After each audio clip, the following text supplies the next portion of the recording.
আমি আজকে তোমাদের বানিয়ে দেখাবো দক্ষিণ ভারতের জনপ্রিয় কয়েকটি চাটনির মধ্যে একটি টমেটো চাটনি। নমস্কার বন্ধুরা, গৌরি রেসিপি অ্যান্ড ব্লগ চ্যানেলে নতুন আরেকটা রেসিপি দেখার জন্য সবাইকে অনেক অনেক স্বাগত। চলো রেসিপিটা শুরু করি। তো আমি রেসিপিটার জন্য নিয়ে নিলাম 3-4টে পরিমাণে টমেটো। এই রেসিপিগুলো এখানকার খুব জনপ্রিয়।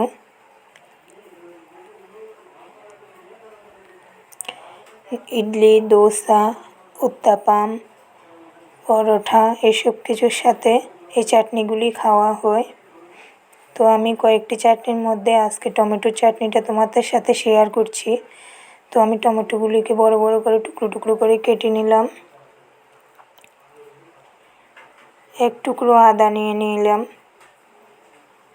আদাটা বেশি পরিমাণে দেওয়া যাবে না, আদার কাঁচা গন্ধটা থেকে যেতে পারে, তাই নিয়ে নিলাম একটা পেঁয়াজ 4-5 টুকরো করে, আর কয়েক কোয়া রসুনটা খোসা ছাড়িয়ে নিলাম।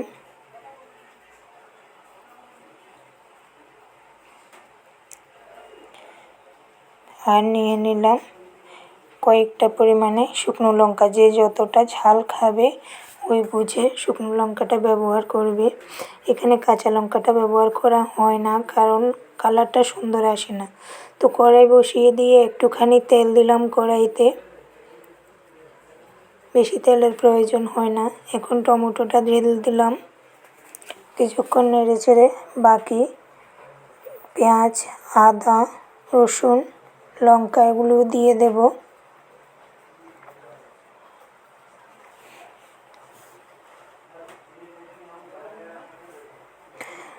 আর আমার চ্যানেলে যদি নতুন হয়ে থাকো অবশ্যই চ্যানেলটাকে সাবস্ক্রাইব করে পাশে থাকা বেল আইকনটা অন করে রাখবে নতুন রেসিপির আপডেট পাওয়ার জন্য।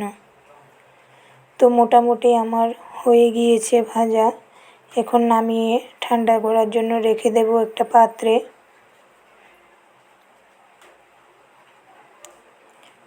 তো এটা মোটামুটি ঠান্ডা হয়ে গিয়েছে। এখন ঢেলে নিচ্ছি মিক্সারের জারে।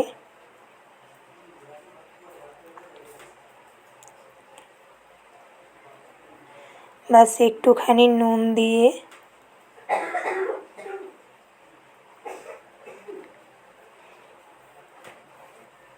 গ্রাইন্ড করে নিলে আমার টমেটো চাটনি রেডি।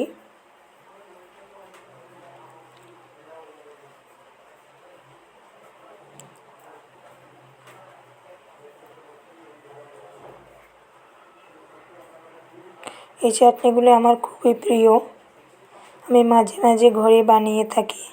সাথে আজ উত্তাপাম বানিয়েছিলাম, সুজির উত্তাপাম।